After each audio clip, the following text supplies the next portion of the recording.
கர்த்தராகிய இயேசு கிறிஸ்துவினாலும் உங்களுக்கு கிருபையும் சமாதானமும் உண்டாவதாக. இது கர்த்தர் உண்டு பண்ணின நாள், இதிலே களி கொழுந்து மகிழ கடுவோம். இந்த ஆராதனைக்கு ஆரம்பமாகும் ஆண்டவர் நாமம் மகிமைக்கென்றும் நம்ம எல்லாரும் சேர்ந்து இயேசு என்ற திரு நாமத்திற்கு எப்போதுமே மிக ஸ்தோத்திரம் என்ற பாடலை பாடி நாம் இந்த ஆராதனையை தொடங்குவோம்.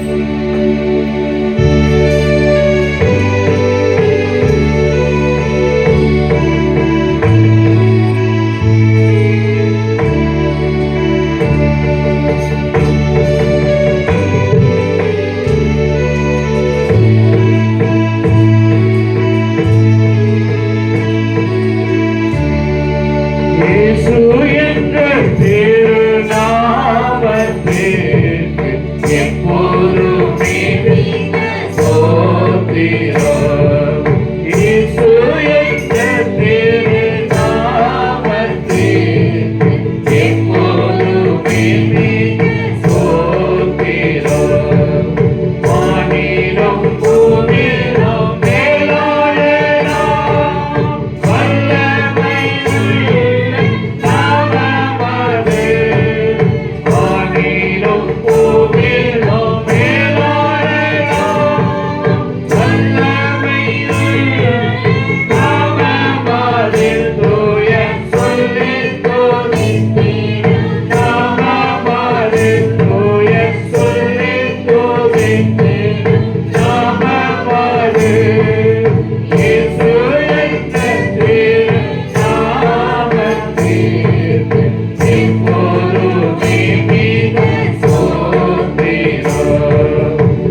சகோதர சகோதரிகளே, நாம் இப்பொழுது கடவுளுடைய மகா பரிசுத்த வசனத்தை கேட்கவும் அவருடைய சரீரத்தையும் இரத்தத்தையும் பெற்றுக்கொள்ளவும் இங்கே கூடி வந்திருக்கிறோம். உத்தம மனஸ்தாபத்தோடும் விசுவாசத்தோடும் அவரிடத்தில் கிட்டி சேர்வதற்கான கடவுளுடைய கிருபையை தேடி முழங்கால் படியிட்டு அமைதியாக நம்மை நாமே போதித்து அறிவோமாக.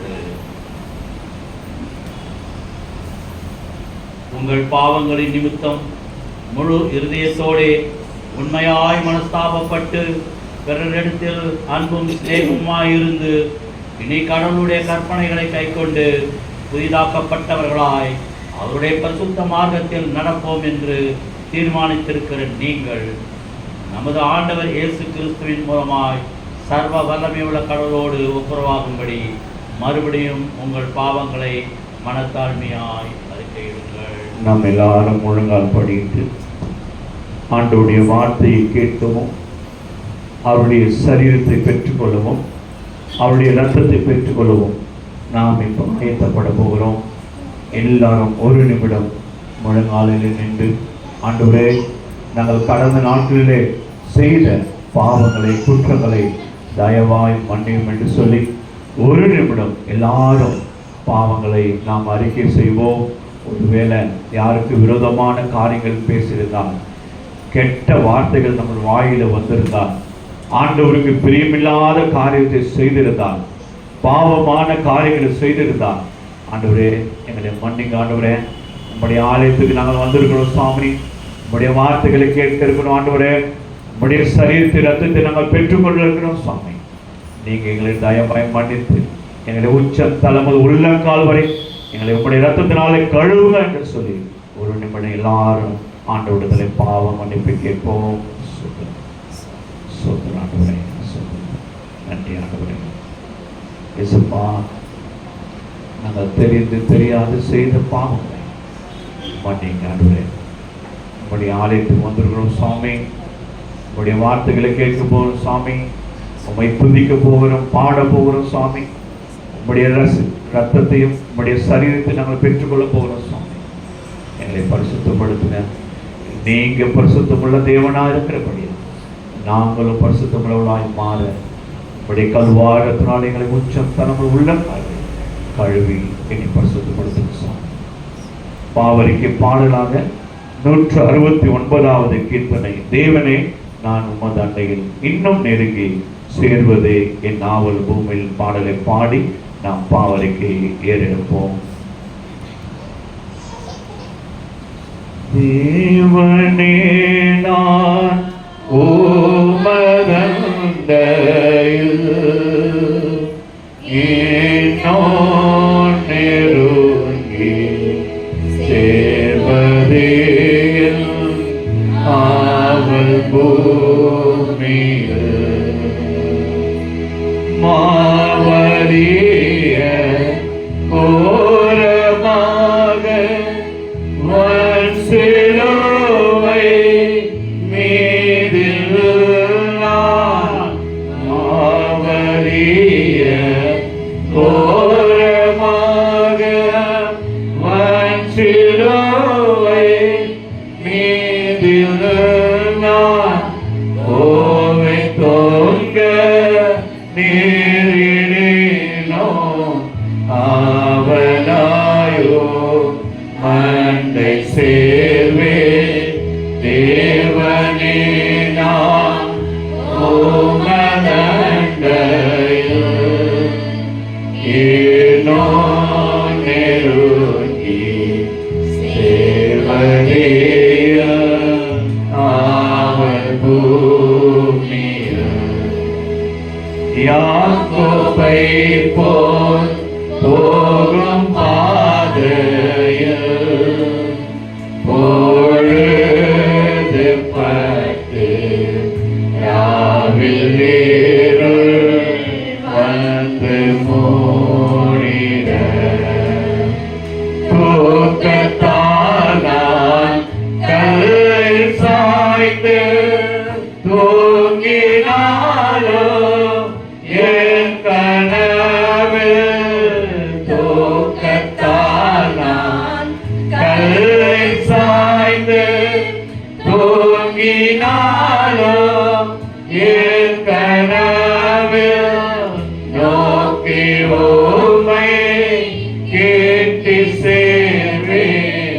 வாக்கடங்காம் நல்ல நாளா தேவனே நான் உமதண்டையில் ஏனோ நெருங்கி சேர்வதேயும் ஆவல் பூமியில் பரத்துக்கேரோ படிகள் போலவே என் பாதை தோன்ற மன்னமையா என்ற தேவனே கிருபையாக நீர் எனக்கு தருவதெல்லாம் உமதண்டை கிருபையாக நீர் எனக்கு தருவதெல்லாம் உமதண்டை அருமையாய என்னை அழைத்து அன்பின் தூதர் நாங்கள் செய்யோம் தேவனே நான் உமதண்டையில் என்னோ நெருங்கி சேர்வதே ஆவல் பூமியில் ஆனந்தமாய் சேட்டை வீரித்து பரவசமாய் ஆகாயத்தில் ஏறிப் போயினோம். வானமண்டலம் கடந்து பறந்து மேலே சென்றிலேனோம். வானமண்டலம் கடந்து பறந்து மேலே சென்றிலேனோம். மகிழ்வோரு காலத்திலோ நான் மறுவி உம்மை கேட்டு சேர்வேன் தேவனே நான் உமதண்டையில் ஏனோ நெருங்கி சேர்வதே ஆவல் பூமியில். எல்லாரும் முழங்கால் நின்று வண்ணமாகவே பாவரிக்கு ஜெபத்தை சொல்லும்போது பின்பாக சொல்லுவோம். பரமபிதாவே, பரமபிதாவே, உமக்கு விரோதமாகவும் உமக்கு விரோதமாகவும் எங்கள் அயலாருக்கு விரோதமாகவும் எங்கள் அயலாருக்கு விரோதமாகவும் பாவம் செய்து அறிக்கையிடுகிறோம். பாவம் செய்தோம் என்று அறிக்கையிடுகிறோம். ஒளியில் நடவாமல் ஒளியில் நடவாமல் இருளில் நடந்து வந்தோம். இருளில் நடந்து வந்தோம். கிறிஸ்துவின் நாமத்தை சொல்லியும் கிறிஸ்துவின் நாமத்தை சொல்லியும் தீமை விட்டு விலகவில்லை. தீமையை விட்டு விலகவில்லை. எங்களுக்கு இறங்க வேண்டும் என்று எங்களுக்கு இறங்க வேண்டும் என்று உம்மிடம் மன்றாடுகிறோம். உம்மிடம் மன்றாடுகிறோம். இயேசு கிறிஸ்து நிமித்தம் இயேசு கிறிஸ்துவின் நிமித்தம் எங்கள் பாவங்கள் எல்லாவற்றையும் மன்னியும். எங்கள் பாவங்கள் எல்லாவற்றையும் மன்னியும். உமது பரிசுத்த ஆவியினாலே பரிசுத்த ஆவியினாலே எங்களை சுத்திகரித்து எங்களை சுத்திகரித்து எங்கள் மனசாட்சி உயிர்ப்பித்தள்ளும். எங்கள் மனசாட்சியை உயிர்ப்பித்தருளும். உம்முடைய பரிசுத்த நாமத்துக்கு மகிமை உண்டாகும்படி உம்முடைய பரிசுத்த நாமத்துக்கு மகிமை உண்டாகும்படி நாங்கள் இனி நாங்கள் இனி புது ஜீவன் உள்ளவர்களாய் புது ஜீவன் உள்ளவர்களாய் உமக்கு ஊழியம் செய்யத்தக்கதாக உமக்கு ஊழியம் செய்யத்தக்கதாக மற்றவர்களுக்கு மன்னிக்க மற்றவர்களுக்கு மன்னிக்க எங்களுக்கு உதவி புரியும். எங்களுக்கு உதவி புரியும்.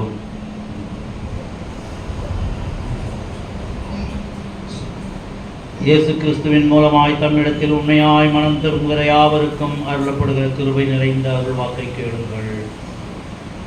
வருத்தப்பட்ட பாரம் சுமப்பவர்களே, நீங்கள் எல்லோரும் என்னிடத்தில் வாருங்கள், நான் உங்களுக்கு இளைப்பாறுதல் தருவேன்.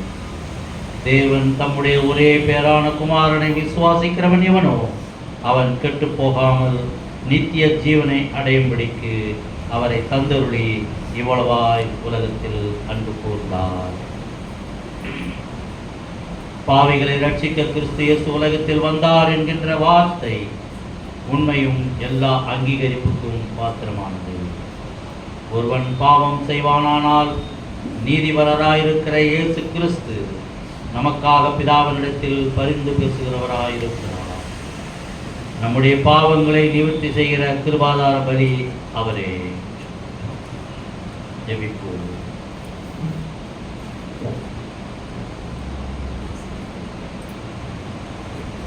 இரக்கமும் உருக்கமும் நீடிய சாந்தமும் உள்ள எங்கள் தயாபர பிதாவே,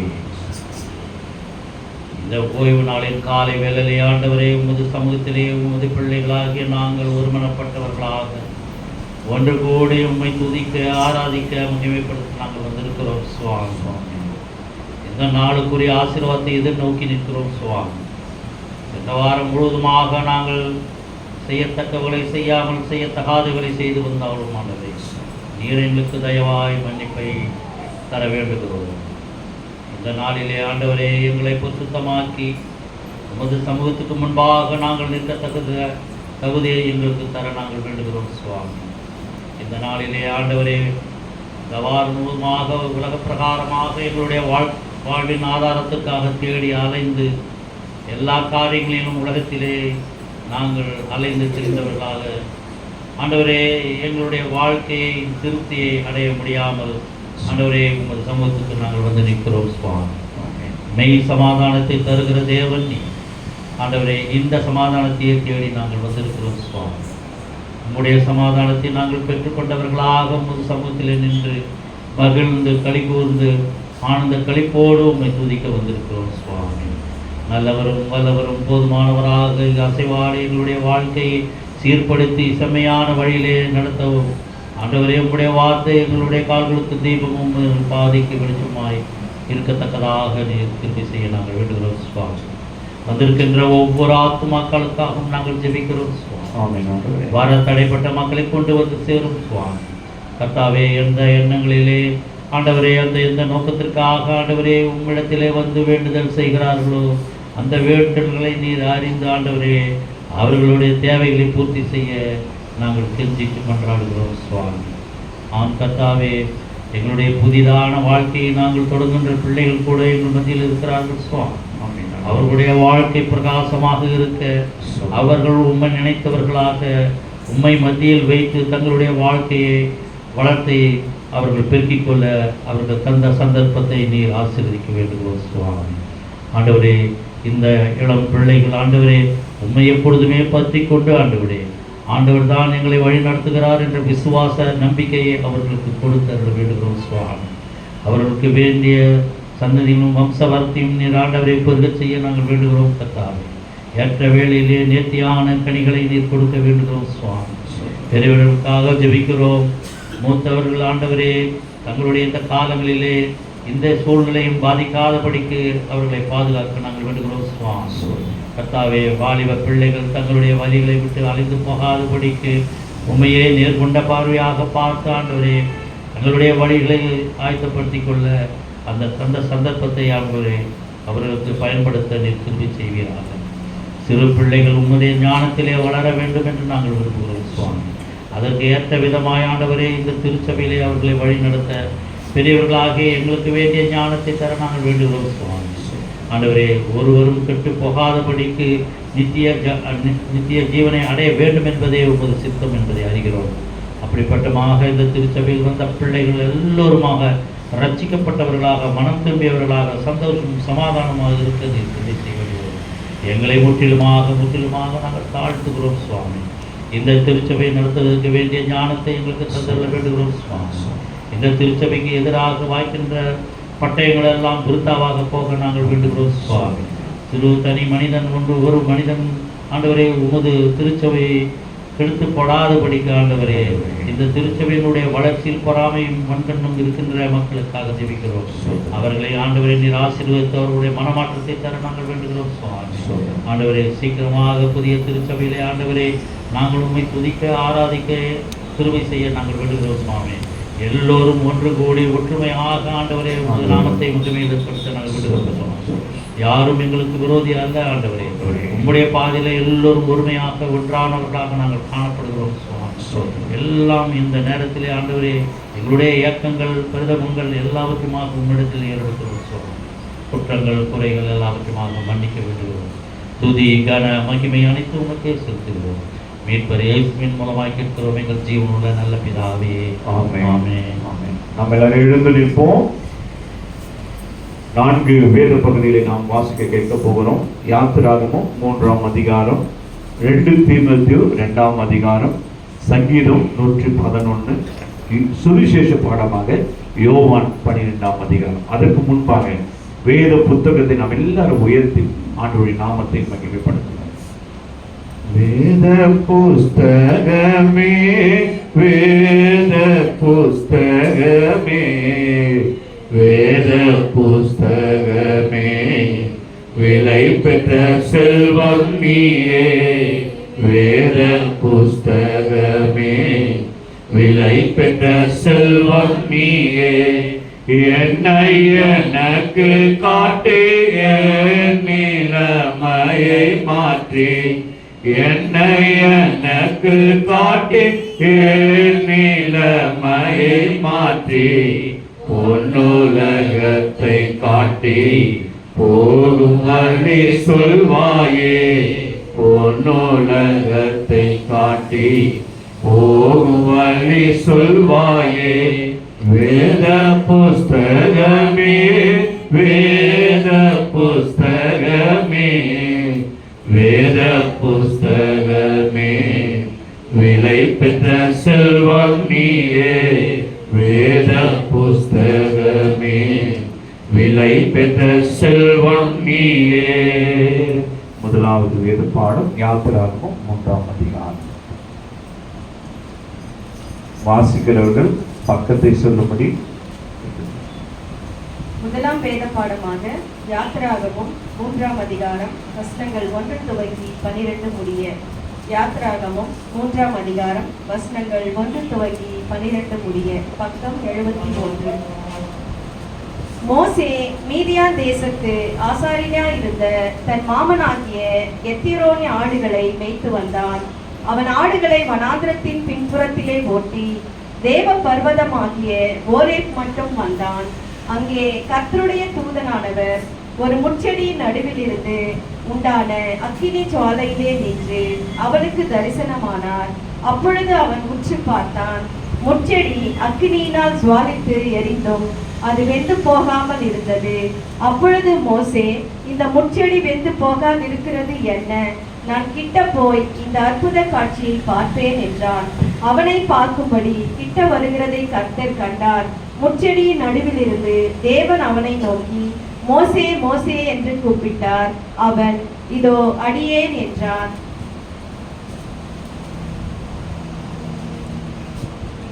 அப்பொழுது அவர், இங்கே கிட்டி சேராயாக, உன் கால்களில் இருக்கிற பாதரட்சையை கழற்றி போடு, நீ நிற்கிற இடம் பரிசுத்த பூமி என்றார். பின்னும் அவர், நான் ஆபிரகாமின் தேவனும் ஈசாக்கின் தேவனும் யாக்கோபின் தேவனுமாகிய உன் பிதாக்களுடைய தேவனாய் இருக்கிறேன் என்றார். மோசே தேவனை நோக்கி பார்க்க பயந்ததினால் தன் முகத்தை மூடிக்கொண்டான். அப்பொழுது கர்த்தர், எகிப்தில் இருக்கிற என் ஜனத்தின் உபத்திரவத்தை நான் பார்க்கவே பார்த்து ஆலோட்டிக நிமித்தம் அவர்கள் எடுக்கிற கூக்குரலை கேட்டேன். அவர்கள் படுகிற வேதனைகளை அறிந்திருக்கிறேன்.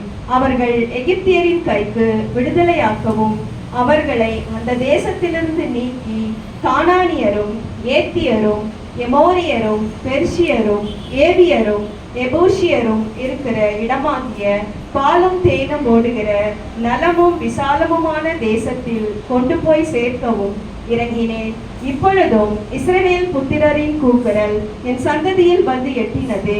எகிப்தியர் அவர்களை ஒடுக்குகிற ஒடுக்குதலையும் கண்டேன். நீ இஸ்ரவேல் புத்திரராகிய என் ஜனத்தை எகிப்திலிருந்து அழைத்து வரும்படி உன்னை பார்வோன் இடத்திற்கு அனுப்புவேன், வா என்றார். அப்பொழுது மோசே தேவனை நோக்கி, பார்வோன் இடத்திற்கு போகவும் இஸ்ரவேல் புத்திரரை எகிப்திலிருந்து அழைத்து வரவும் நான் எம்மாத்திரம் என்றான். அதற்கு அவர், நான் உன்னோடே இருப்பேன். நீ ஜனத்தை எகிப்திலிருந்து அழைத்து வந்த பின் நீங்கள் இந்த மலையிலே தேவனுக்கு ஆராதனை செய்வீர்கள். நான் உன்னை அனுப்பினேன் என்பதற்கு இதுவே அடையாளம் என்றார். வாசிக்க வேண்டிய முதலாம் வேத பாடம் வாசித்து முடிந்தாயிற்று. தேவனே உமக்கு மகிமை உண்டாவதாக. இரண்டாவது வேத பகுதி 2 தீமோத்தேயு 2ஆம் அதிகாரம். வாசிக்கும்படியாக தெரிந்து கொள்ளப்பட்ட 2ஆம் வேத பாடம் அப்போஸ்தலனாகிய பவுல் தீமோத்தேயுக்கு எழுதிய 2ஆம் நிருபம் 2ஆம் அதிகாரம் 1 முதல் 13 முடிய. 2 தீமோத்தேயு 2ஆம் அதிகாரம் 1 முதல் 13 முடிய. Page number 292. ஆகையால் என் குமாரனே, நீ கிறிஸ்து இயேசுவில் உள்ள கிருபையில் பலப்பட்டு அநேக சாட்சிகளுக்கு முன்பாக நீ என்னிடத்தில் கெட்டவைகளை மற்றவர்களுக்கு போதிக்கத்தக்க உண்மையுள்ள மனுஷர்களிடத்தில் ஒப்புவி. நீயும் இயேசு கிறிஸ்துவுக்கு நல்ல போர் சேவகனாய் தீங்கனுபவி. தன்னில் சேவகம் பண்ணுகிற எவனும் தன்னை சேவகம் எழுதி கொண்டவனுக்கு ஏற்றவனாய் இருக்கும்படி பிழைப்பு கடுத்த அலுவல்களில் சிக்கிக்கொள்ள மாட்டான். மேலும் ஒருவன் மல்யுத்தம் பண்ணினாலும் சட்டத்தின்படி பண்ணாவிட்டால் முடிசூடப்படான். பிரயாசப்பட்டு பயிரிடுகிறவன் பலனில் முந்தி பங்கடைய வேண்டும்.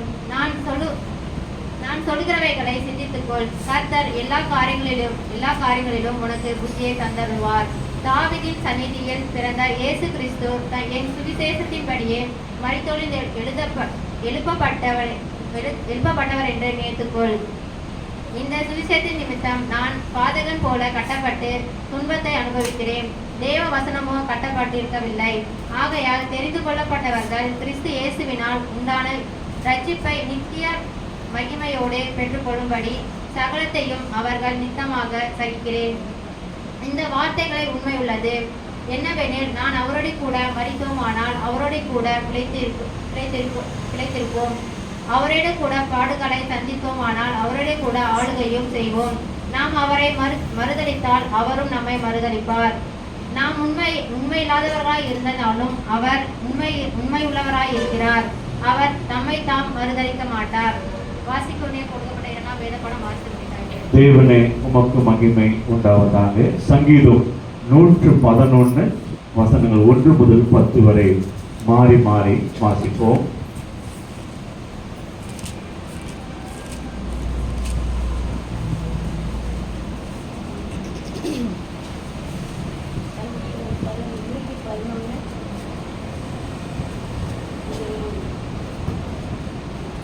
சங்கீதம் 111 743. சங்கீதம் 111 743. அல்லேலூயா. செம்மையானவர்களுடைய சந்ததியிலும் சபையிலும் கர்த்தரை முழு இருதயத்தோடும் கர்த்தரின் செய்கைகளை பெரியவைகளும் அவைகள் பிரியப்படுவதாலும் ஆராயப்படுவதுமாய் இருந்தது. அவருடைய செயல்கள் மகிமையும் மகத்துவம் உள்ளது. அவருடைய நீதி என்றென்றைக்கும் நிற்கும். அவர் தம்முடைய அதிசயமான செயல்களை நினைக்கும்படி செய்தார். கர்த்தர் இரக்கமும் மன உருக்கமும் உள்ளவர்.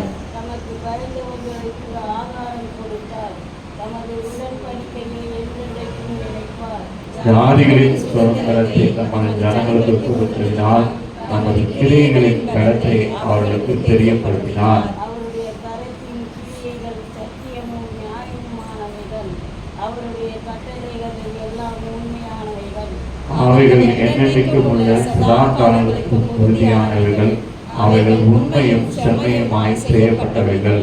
அவர் தமது ஜனத்திற்கு மீட்பையும் அனுப்பி தமது உடன்படிக்கையையும் இட்டார். அவருடைய நாமம் பரிசுத்தமும் பயங்கரமுமானது. கர்த்தருக்கு பயப்படுவதே ஞானத்தின் ஆரம்பம். அவருடைய கற்பனையின்படி செய்கிற யாவரும் நமக்கு அவர் புகழ்ச்சி என்னென்றைக்கும் நிற்கும். கர்த்தருக்கு எல்லாம் சேர்ந்து வாசிப்போம். அவர் தமது ஜனத்திற்கு மீட்பையும் அனுப்பி தமது உடன்படிக்கையை நித்திய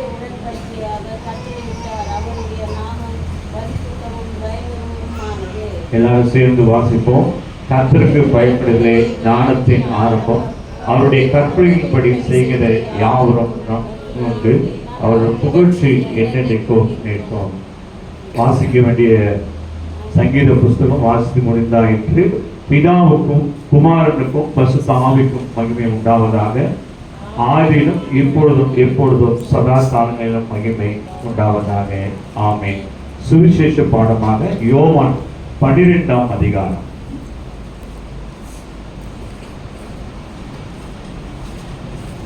இன்றைக்கான வாசிக்க வேண்டிய பகுதி யோவான் 12ஆம் அதிகாரம் 21 26 முடிய 20 பண்டிகையில் ஆராதனை செய்ய வந்தவர்களில் சிலர் கிரேக்கர் இருந்தார்கள்.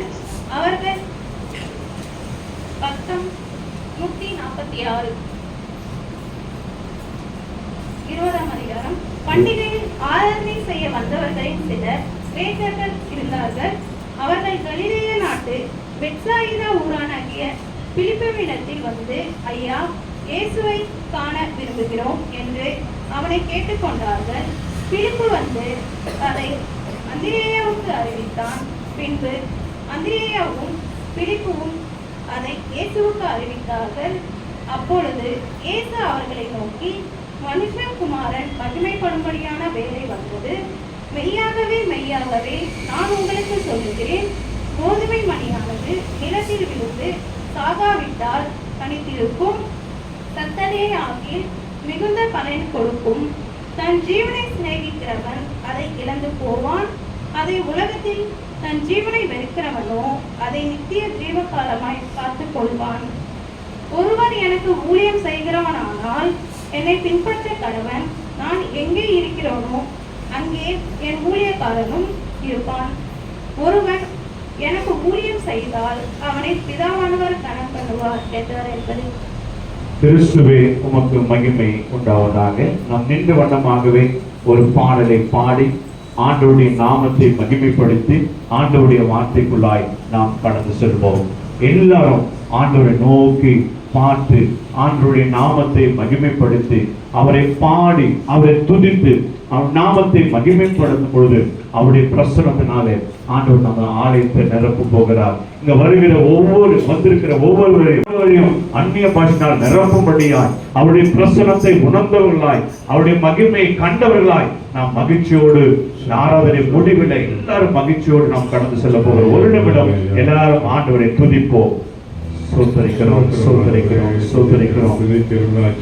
அப்பா பிதாவே, அன்பான தேவனே, அருமை ரட்சகரே, நன்றியோடு துதிக்கிறோம் சோதரிக்கிறாஜா. பிதாப்பா சோதரம் மன மகிழ்ச்சியான ஓய்வு நாளுக்காக நன்றியோடு துதிக்கிறோம் சோதரிக்கிறாஜா. ஆவியானவரே, இந்த ஆராதனையில பா சோதரிராஜா உலாவை கொண்டு வர கிருபைக்காக நன்றியோடு துதிக்கிறோம் சோதரிக்கிறாஜா. ஒவ்வொருவரையும் பேர் பேராக அழைத்து வந்து அப்பா சோதரிராஜா உன் நாமத்தை துதிக்கிற அப்பா அப்பா சோதரிராஜா.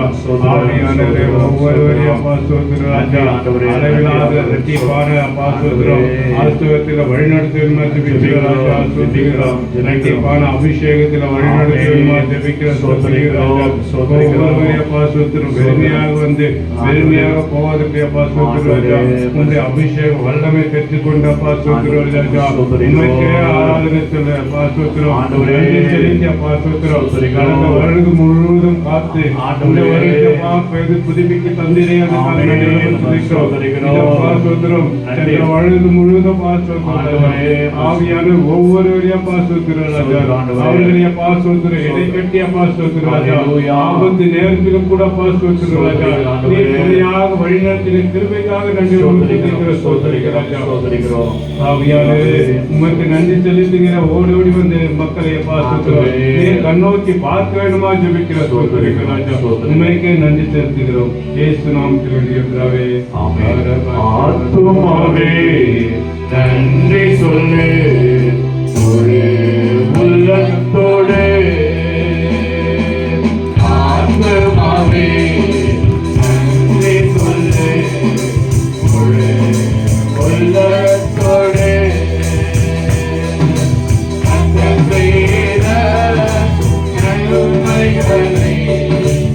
ஒரு நாளும் மறவாதே.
கடந்து ஒவ்வொரு விடங்களையும் கண்ணோக்கி பார்த்து கொண்டிருக்கிற கிருபைக்காக நன்றியோடு இந்த நேரத்தில் ராஜா நன்றி செலுத்த வந்த பிள்ளைகளை நீர் கண்ணோக்கி பாரும் ராஜா ராஜா அவர்களை உடைய இடை கட்ட வேண்டுமா ஜெபிக்கிறோம் உடைய வசனத்தில் அப்பா சொல்கிறோம் இடை கட்டி அப்பா சொல்கிறோம் செழிப்பாக அப்பா சொல்கிறோம் வளர கிருபை தருமா ஜெபிக்கிறோம் இந்த ஆராதனை முழுவதப்பா சொல்கிறோம் ராஜா நீரப்பா சொல்கிறோம் வழிநடத்தமா ஜெபிக்கிறோம் மகிமை செலுத்துகிறோம் நன்றி நன்றி எல்லாரும் கரங்களை உயர்த்தி ஒரு அடியை பாடி நாம் இந்த ஆராதனை முடிக்க போகிறோம் சொல்லிருக்கிறோம் ராஜா உன் பிரசன்னம் போதுமையா எப்போதும் எனக்கு போதுமையா எல்லாரும் கரங்களை வைத்து ராஜா உன் பிரசன்னம் போதுமையா எப்போதும் எனக்கு போதுமையா பிரசன்னா பிரசன்னா தேவ பிரசன்னா பிரசன்னா பிரசன்னா தேவ பிரசன்னா ராஜா ராஜா பிரசன்னம் போதுமையா எப்போதும் எனக்கு போதுமையா ராஜா பிரசன்னம் போதுமையா எப்போதும் எனக்கு போதுமையா பிரசன்னா பிரசன்னா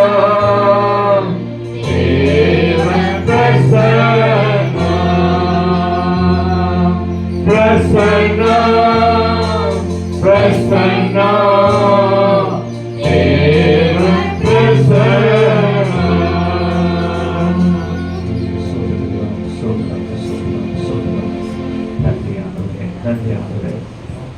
Hallelujah. நன்றி ஆண்டவரே. அப்பா ராஜா பிரசன்னம் போதும் அப்பா சொல்ற ராஜா இந்த வேலையில கூட அப்பா சொல்ற ராஜா உம்மை நோக்கி கூப்பிடுகிற ராஜா சொல்ற ராஜா இந்த பிரசன்னத்தில் அப்பா சோத்திரம் ராஜா. வழிநடத்தின கிருபைக்காக நன்றியோட துதிக்கிற சோத்திரம் ராஜா. இதப்பா சோத்திரம் ஆராதனையில அப்பா சோத்திரம் எங்களை வழிநடத்தினேரே, அதற்காக நன்றியோட துதிக்கிற சோத்திரம் ராஜா. இன்னும் பா சோத்திரம் இந்த பிரசன்னத்தில அளவிலான ஊற்ற வேணுமா ஜெபிக்கிற சோத்திரம் ராஜா. இதப்பா சோத்திரம் வார்த்தையை பா சோத்திரம் ராஜா. ஆவியானவரே பரத்திலிருந்து இறங்கி வந்து ஒவ்வொருவரையும் பா சோத்திரம் ராஜா உள்ளங்களை தேற்ற வேணுமா ஜெபிக்கிறோம். ஆவியானவரே நீர் வழிநடத்த வேணுமா ஜெபிக்கிறோம் சோத்திரம். உங்களுடைய ஊழியக்காரர் மறைக்க பா சோத்திரம் ராஜா. நீரே வெளிப்பட வேணுமா ஜெபிக்கிறோம் சோத்திரம் ராஜா. நீர் இருக்கிற பகுதி உங்க சமூகத்தில் ஒப்புடுகிறோம். நீரே வழிநடத்தும். இயேசு நாமத்தில் இருந்தாவே. ஆமென், ஆமென். சபையார் அமர்வோம். நம்முடைய ஆயர் அவர்களை எல்லாரும் கரங்களை தட்டி நாம் அன்போடு வரவேற்போம்.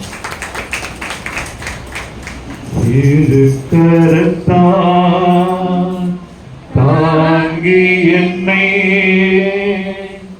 திருசித்தம் போ வழி நடத்தும் துயவக்கையில்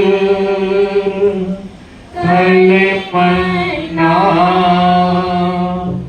அனுதினமோ வளைத்திடுமே குயவக்கையில் களிமண்ணா அனுதினமோ வளைத்திடுமே. ஓம் வசனம் தியானிக்கையில் இதயமது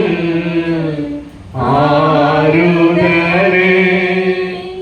ஓம் வசனம் தியானிக்கையில் இதயமது ஆறுதலே. தாரிரோடு நடக்கையிலே தீபமாக வழி நடத்தும். காரிரோடு நடக்கையிலே தீபமாக வழி நடத்தும்.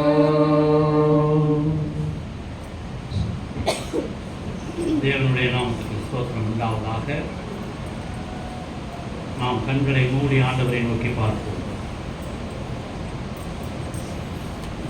என் கண்மலையும் மீட்பருமாகிய கர்த்தாவே, என் வாயின் வார்த்தைகளும் எங்களுடைய இருதயத்தின் யோசனைகளும் உமது சமூகத்திலே உறுதியாக இருப்பதா. இந்த ஓய்வு நாளின் காலை வேளையிலே நமது ஆண்டவராகிய இயேசு கிறிஸ்துவினுடைய இனிய நாமத்தினாலே உங்கள் அனைவரையுமாக நான் வாழ்த்துகிறேன். சிஎஸ்சியின் முறைப்படி அவர்கள் ஒரு தலைப்பை கொடுத்திருக்கிறார்கள். அந்த தலைப்பு இறையியல் கல்வி, பற்றுறுதியை அறிதலும் செயல்படுத்துதலும். இறையியல் கல்வி, பற்றுறுதியை அறிதலும் செயல்படுத்துதலும். ஆங்கிலத்திலே theological education, knowing and doing faith. பற்றுறுதி என்று சொன்னால் விசுவாசம். அதுதான் கொஞ்சம் வேகமாக. இறையியல் கல்வி. முதலிலே ஒரு கேள்வி, வாழ்வியல் கல்வி என்றால் என்ன? அதை பற்றி பார்ப்போம். நாம் வாழ்கின்ற இந்த வாழ்க்கை முறையில் சமூக மாற்றம், சமூக நீதி, அமைதியான வாழ்வு, விடுதலை, இந்த போன்ற அம்சங்கள் உடைய நெறிமுறையாக வாழ வேண்டும் என்று சொன்னால் அதுக்கு ஒரு கல்வி தேவைப்படுகிறது. அந்த கல்வியோடு சேர்ந்து இவைகளை நாம் கற்றுக்கொண்டால் அதற்கு பெயர் வாழ்வியல் என்று பெயர். வாழ்வியலில் ஒரு காலகட்டம் வரை ஒரு விதமாக வாழ்ந்து கொண்டிருந்தார்.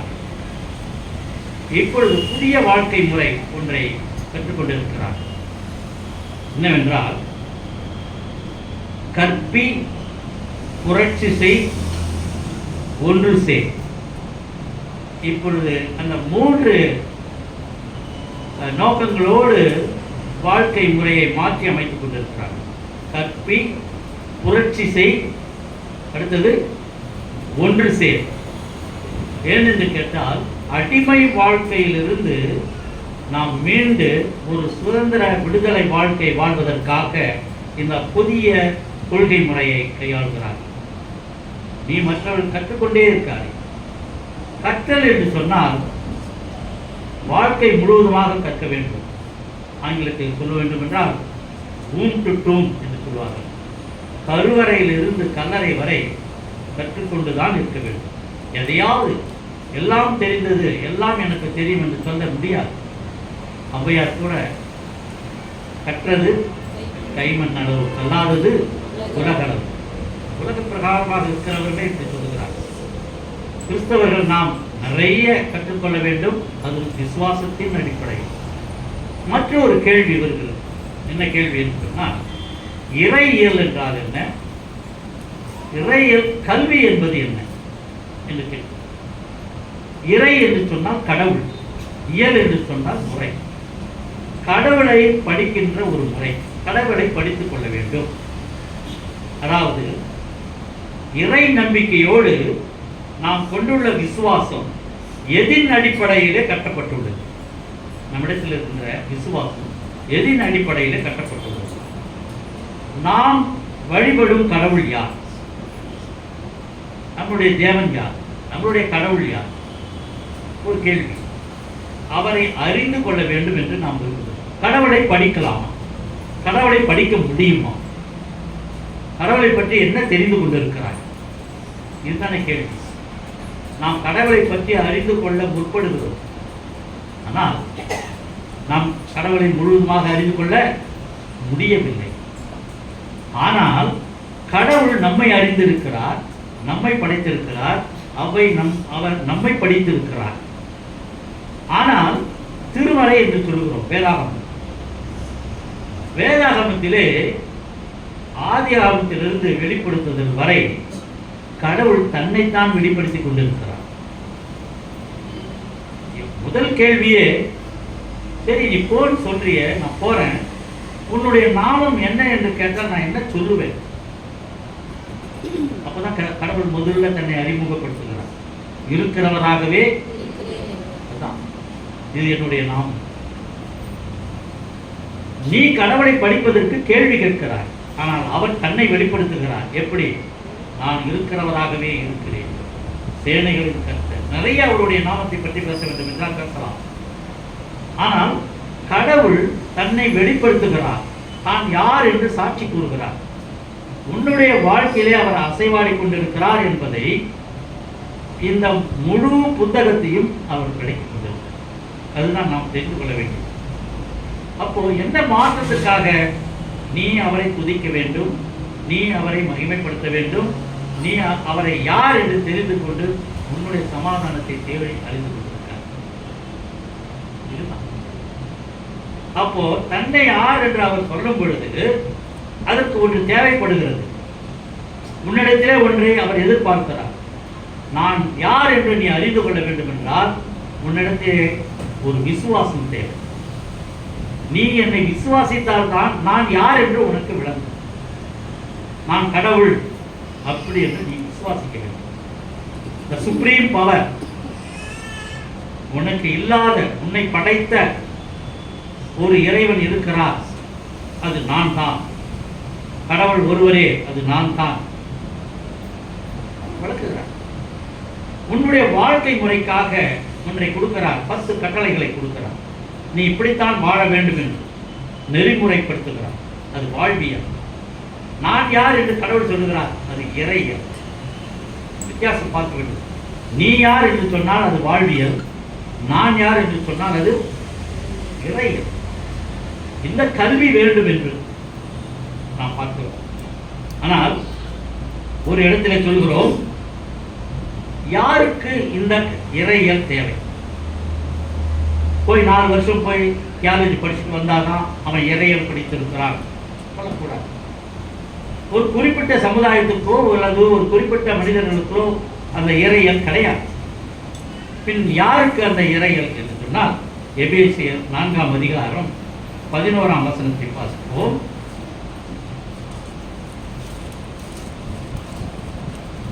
எபேசியர் 266 4ஆம் அதிகாரம் 11ஆம் வசனம். மேலும் நாம் அனைவரும் தேவனுடைய குமாரனை பற்றும் விசுவாசத்திலும் அறிவிலும் ஒருமைப்பட்டவர்களாகி கிறிஸ்துவனுடைய நிறைவான வளர்ச்சியில் அளவுக்கு தக்க பூரண புருஷராகும் வரை. இன்னும் முடிக்கல. என்ன கேட்டா 11வது வசனத்திலிருந்து 16வது வசனம் வரைக்கும் ஒரே சென்டென்ஸ்.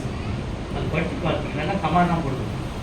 அப்போ பவுல் எப்படி எழுதுறாரு பாருங்க. ஒரு சென்டென்ஸை நான் இருக்கிறேன், நானா இருக்கிறேன் கடவுள் சொல்றாரு. நீ யார் என்று சொன்னால் இருக்கிறவராய் முடிஞ்சு போச்சு அவருடைய சென்டென்ஸ். நீ கடவுளை பற்றி விவரிக்கணும்னா இந்த 11வது வசனத்திலிருந்து 16வது வசனம் வரைக்கும் பார்த்தீங்கன்னா கடைசியில் ஃபுல் ஸ்டாப். ஒரு சென்டென்ஸ் எவ்வளோ கொடுப்பாரு. இதெல்லாம் தியானிக்கணும். நான் இன்னைக்கு எடுத்துக்கிறது கடவுள் யாருன்னு அவர் புரிஞ்சுக்கிறதுக்கு இந்த இறைகள் யாருக்கு, ஒரு குரூப்புக்கா அல்லது ஒரு பசங்களுக்கா அப்படின்னு சொன்னா அது கிடையாது. அப்ப யாருக்கு? முதல் 2 வார்த்தைப்படி மேலும் நாம் அனைவருக்கும் தீர்ந்து போச்சு. அதோட அப்ப இறையியல் கல்வி என்பது ஒரு குரூப்புக்கு அல்ல, அல்ல ஆயர்மார்களுக்கு மட்டுமல்ல, அல்ல உபதேசிமார்களுக்கு மட்டுமல்ல, ஊழியக்காரர்களுக்கு மட்டுமல்ல. நான் பிரசங்கிக்கிறேன்னாக்கா அது இறைகளை நான் பார்த்துக்கிறேன் சொல்லக்கூடாது. அதில் பெருமை பாராட்டக்கூடாது. காரணம் இந்த இறையியல் கல்வி யாருக்கா? நாம் அனைவருக்கும். எல்லாருமே தெரிஞ்சு கொள்ள வேண்டியது. எல்லாருமே தெரிஞ்சு கொள்ள வேண்டியது யார்? தேவன், குமாரன், பரிசுத்த ஆவியாகிய ஒரே கடவுளாகிய என்னை நீங்கள் தெரிந்து கொள்ளுங்கள். இதுதான் இறையியல் கல்வி. வேற ஒன்றும் பெருசா நம்ம போக வேண்டியது. அடுத்து நம்ம என்ன பண்றோம்? 12 சீஷர் சொல்றோம் இல்லையா? ஆனா அந்த 12 சீஷர்ல திருப்பி என்ன சொல்றாரு? அப்போஸ்தலர்கள் சொல்றாரு. அப்போஸ்தலர்கள் சொல்றாரு. ஆனா அப்போஸ்தலர்கள் அந்த 12 பேர்த்தோட நிக்கல, இன்னும் நீண்டுட்டு போகுது அதனுடைய லிஸ்ட். அப்போஸ்தலர் 14:14 பார்த்தோம்னா குறிச்சிக்கோங்க, அங்க போய் படிக்க வேற. அப்போஸ்தலர் 14:14 பார்த்தோம்னா பவுலும் பர்னபாவும் அப்போஸ்தலர்களாக போகிறார்கள். அப்ப அவங்க சீஷரா இருந்தாங்களா அப்படின்னா 12 பேர்த்துல இல்ல. ஆனா அதுக்கு பதில இவர்களும் அப்போஸ்தலர்கள். ஏன்? இவர்கள் ஆண்டவரை பின்பற்றி இறையியல் கல்வியிலே ஆண்டவர் யார் என்று தெரிந்து கொள்ளப்பட்டவர்கள் அப்போஸ்தலர். அப்ப கலாத்தியர் 1:19 யாக்கோபை குறித்து பார்த்தோம்னா அவனும் அப்போஸ்தலராக காணப்படுகிறார். 1 தீமோத்தேயு 1:6-7 பார்த்தோம்னா பவுலும் தீமோத்தேயும் அப்போஸ்தலராக காணப்படுகிறார். ரோமர் 16:17 பார்த்தோம்னா யூனியா, இன்னும் ஒருத்தர் பேரு அல்போன்சியா, ஒரு பேர். அதான் ரோமர் 16:17 தெரிந்து கொள்ளும். ஏன் இவைகள் எல்லாம் குறிப்பிடுகிறேன் என்று சொன்னால் 12 சீஷர்கள் மாத்திரம் அப்போஸ்தலர்கள் அல்ல. அப்போ யாரெல்லாம் கிறிஸ்துவை வெளிப்படுத்துகிறார்களோ, யாரெல்லாம் கிறிஸ்துவை பற்றி வெளியே பிரசங்கிக்கிறார்களோ அவர்கள் எல்லாருமே அப்போஸ்தலர்கள். அப்போ 1 கொரிந்தியர் 12ஆம் அதிகாரத்தில் நாம் பார்ப்போமானால் வரங்கள் கொடுக்கப்பட்டிருக்கிறது. அநேகர் சுவிசேஷர்களாக இருக்கிறார்கள். அப்போ இந்த மக்கள் அவர்கள் மட்டும் இறையியல் படித்தவர்கள் அல்ல. நீயும் நானும் இன்றைக்கு இறையியல் படித்த இறையியல் கல்வி படித்த மற்றும் ஆண்டவரை தெரிந்து கொள்ளப்பட்ட ஜனங்களாய் இருக்கிறபடியால் நானும் அப்போஸ்தலர். யாரெல்லாம் கிறிஸ்துவை பற்றி வெளியே சொல்லுகிறீர்களோ அவர்களெல்லாம் யார்? அப்போஸ்தலராக கருதப்படுகிறவர்கள். இன்னும் மேல போனோம்னா மேய்ப்பர்கள், போதகர்கள் என்று பார்க்கிறோம். இந்த மேய்ப்பர்களும் போதகர்களும் கூட இறையியல் கற்றவர்கள் தான், இறையியல் கல்வி அடைந்தவர்கள். அதுல இன்னும் ஒரு 2 மேய்ப்பர்கள் யார் என்றால், போதகர்கள் யார்? சபையை சபையை நடத்துகிறவர்கள் மேய்ப்பர்களாக கருதப்படுகிறார்கள். போதகர்கள் என்று பேசுகிறவர்கள் அங்கெங்கே போய் சென்று கிறிஸ்துவை பற்றி சொல்லுகிறார். இன்னும் வேறு விதமாக சொல்ல வேண்டும் என்றால், a person travel to church அப்படி என்றால் ஒவ்வொரு திருச்சபையாக போய் பிரசங்கிக்கிட்டே போறாங்க பாரு. எனக்கு ஒரு வாய்ப்பு கொடுங்க, நான் வந்து சபையில் பிரசங்கம் பண்றேன் அப்படின்னு ஒவ்வொரு சபையாக போயிட்டு இருக்கிறாங்க பாருங்க. அவங்களுக்கு சபை கிடையாது. But they travel church to church. அவர்கள் போதகர்களாக காணப்படுகிறார், மேய்ப்பர்கள்.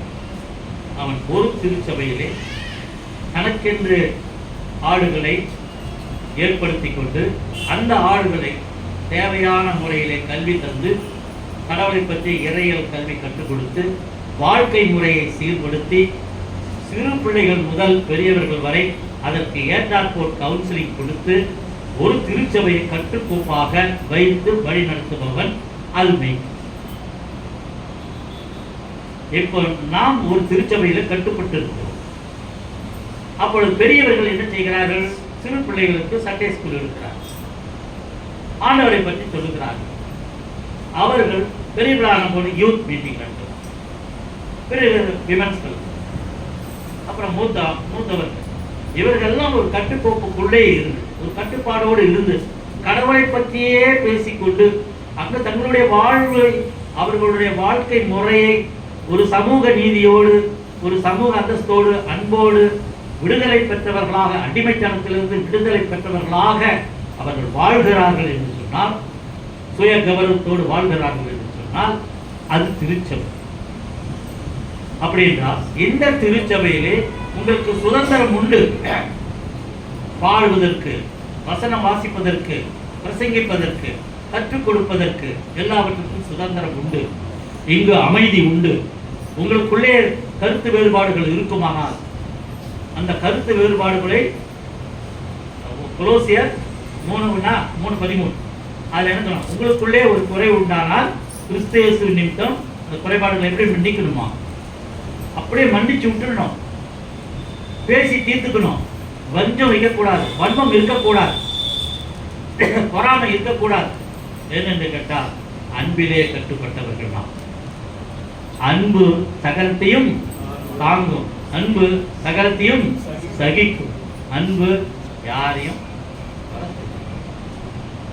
விட்டு கொடுக்கும். அன்புக்கு நிறைய டெபினிஷன் போகலாம். பவுல போல யாரும் சொன்னது 1 படிச்சுன்னா நான் அன்பா இருக்கிறேன் அப்படின்னு சொன்னீங்கன்னா அப்படி எப்படி சொல்லணும்? அன்பா இருக்கிறேன்னா கண்ணிலே தெரிஞ்சிடும் நான் அன்பா இருக்கிறேன். அப்படி மோச்சின்னு சொன்னீங்கன்னா எப்படி இருக்கணும்? உன் அன்பு தெரியுது போ.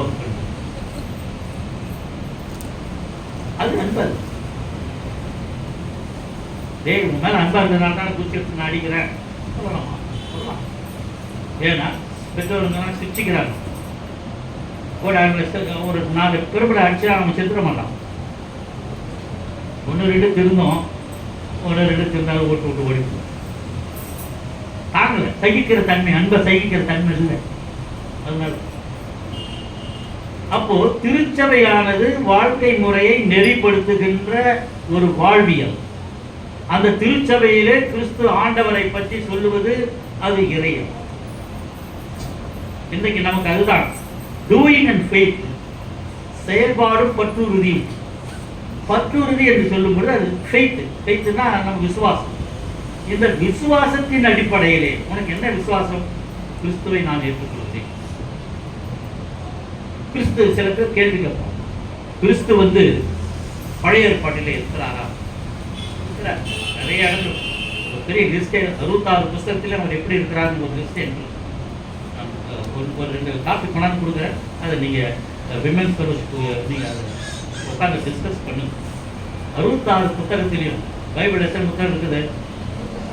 என்ன பண்ணுறது? பைபிள் வாசிக்கணும்னா இப்போ பக்கம் சொல்ல வேண்டிய நிலைமையில் வந்துட்டோம்.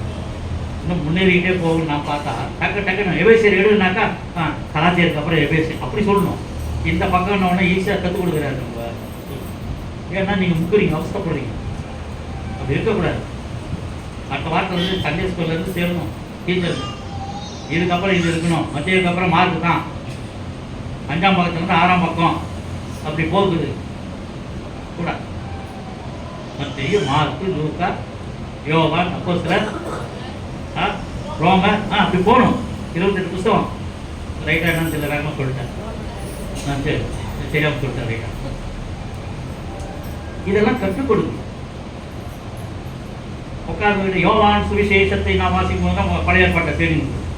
பக்கம் சொன்னாங்க, என்ன இதுவா வளர்ச்சி? நம்ம பின்னோக்கி பார்க்காது, முன்னோக்கி போகும். கற்றுக்கொள்ளும். இறையல் கற்றுக்கொள்ளும். பிள்ளைகள் கற்றுக்கொள்ள வேண்டும். இப்போ நாம் அனைவரும் கற்றுக்கொள்ள வேண்டும் என்று சொன்னால் ஒரு குறிப்பிட்ட சமுதாயத்துக்கு இறையல் கிடையாது. இன்னும் சொல்றேன், அதிலே பாருங்க, எபேசியர் 4:11 பாருங்க, அதுல 3 காரியங்கள் தெரியும். பர்சனல் லெவல் ஒன்று, ரெண்டாவது ecclesiastical level, that means church level, மூன்றாவது சோஷியல் லெவல், சமூக லெவல். லெவல் மீன்ஸ் அது என்ன சொல்றோம் தமிழ்ல? அளவு. இந்த இந்த அளவு சரியான தமிழ் சொல்ற. லெவல்னா என்ன? லெவல் தெரியுமா? அது மட்டும் சொல்ல தெரியுது. சரி, கண்டுபிடிச்சு சொல்லுங்க. அப்போ 11ஆம் வசனத்தில் என்ன சொல்றோம்?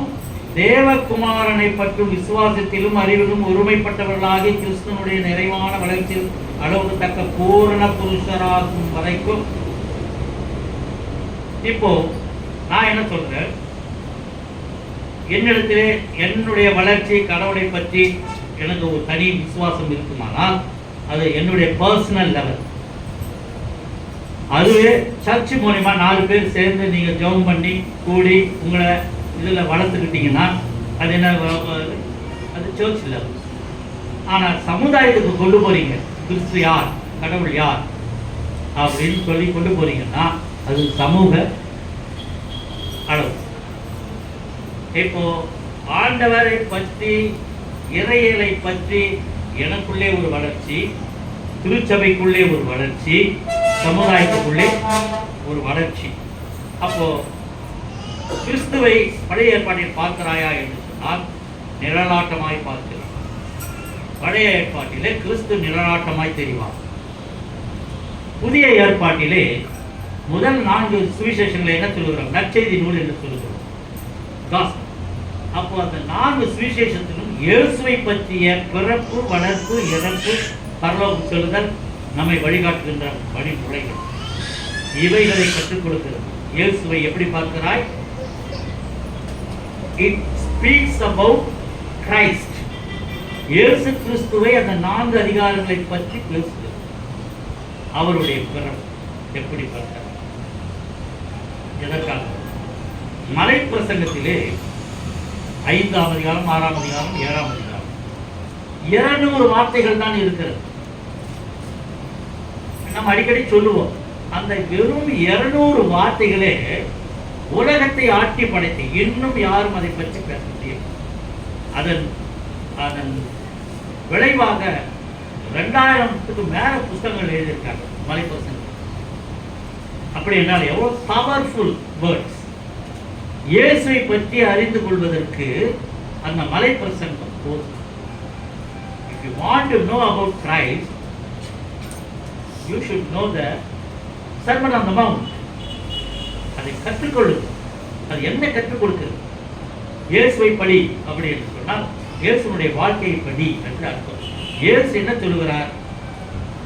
என்னை பின்பற்றி வா. அவ்வளவுதான் அவர் சொல்லுது. எனக்காக ஒரு மதத்தை நீ உருவாக்கு சொல்லலையே. என் கிறிஸ்துவ மதம் என்று ஆக்கு சொல்லலையே. அவர் சொன்னது என்ன? ஒரே வார்த்தை, என்னை பின்பற்றி வா. அப்போ அவருடைய வாழ்க்கை நமக்கு ஒரு உதாரணம்.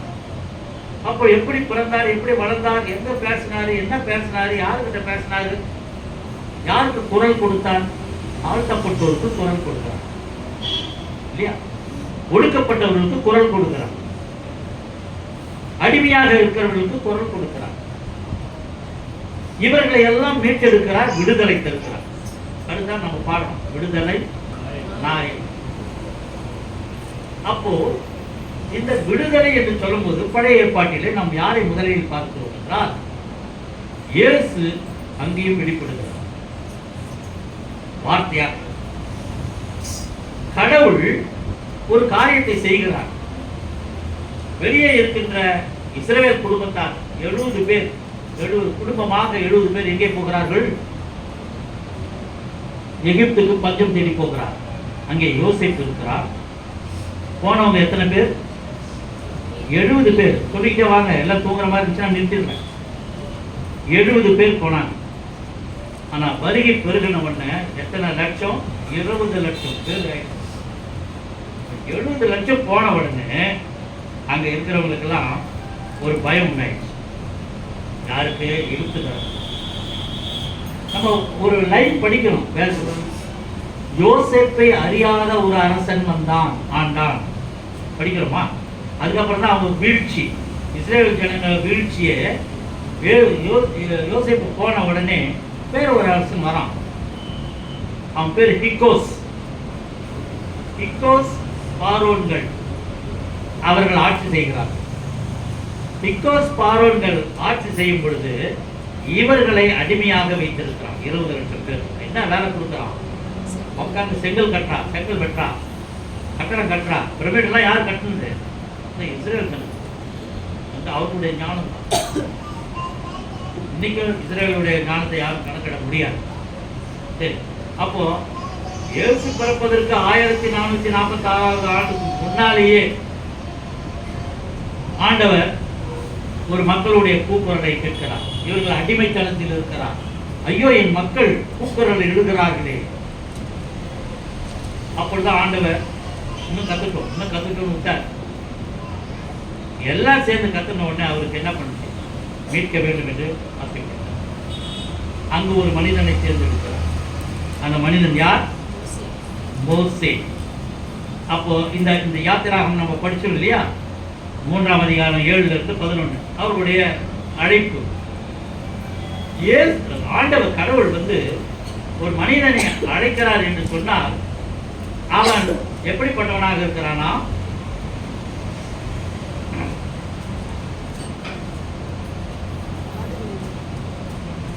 மோசேனுடைய கேரக்டர் என்ன?